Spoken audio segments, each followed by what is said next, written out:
Je fais cette vidéo-là aussi pour alerter sur le cas de Domingos Simoes Pereira. On lui a interdit de prendre ses médicaments. Il est en prison. Il n'est même pas candidat. Pourquoi on l'envoie en prison? Le siège du PAIGC a été saccagé. Je vous le dis, la communauté internationale, soyez au courant de ce qui se passe là-bas. Le siège du PAIGC a été saccagé. Le PAIGC qui n'a même pas participé aux élections.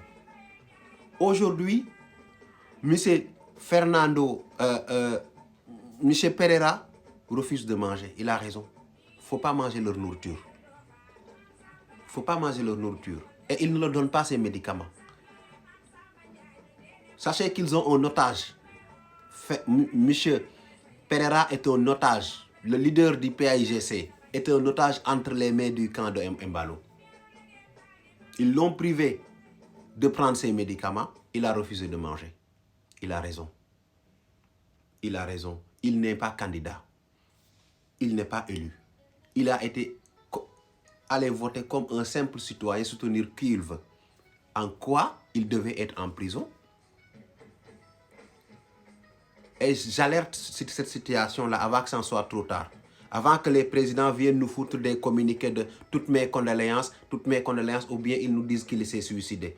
Il ne s'est pas suicidé. Rien ne s'est passé. Il n'a aucune intention de se suicider. C'est un acteur politique qui a des projets de diriger la Guinée-Bissau. C'est un acteur politique qui s'inspire du grand leader Aminata Cabral. Que son âme repose en paix. Il n'a aucune intention de se suicider.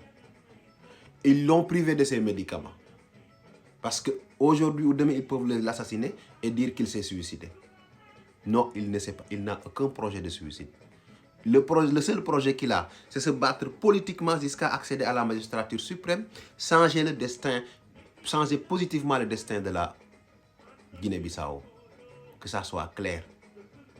Son siège a été saccagé. Son fils voulait... Ils sont venus pour attraper son fils, il a échappé.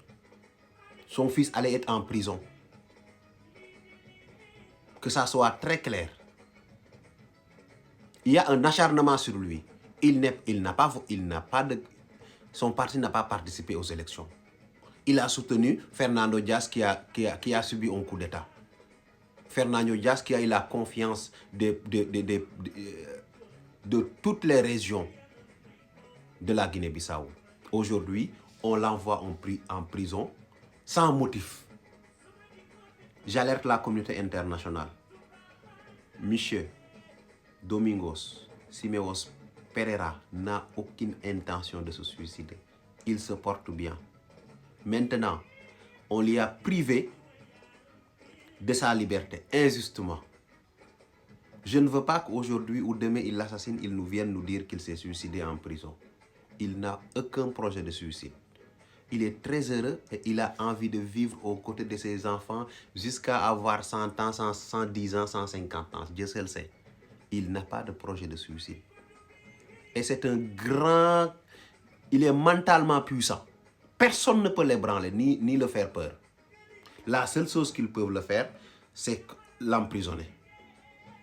C'est un très grand panafricain qui a de très grands projets pour la sous-région. Et ça dérange.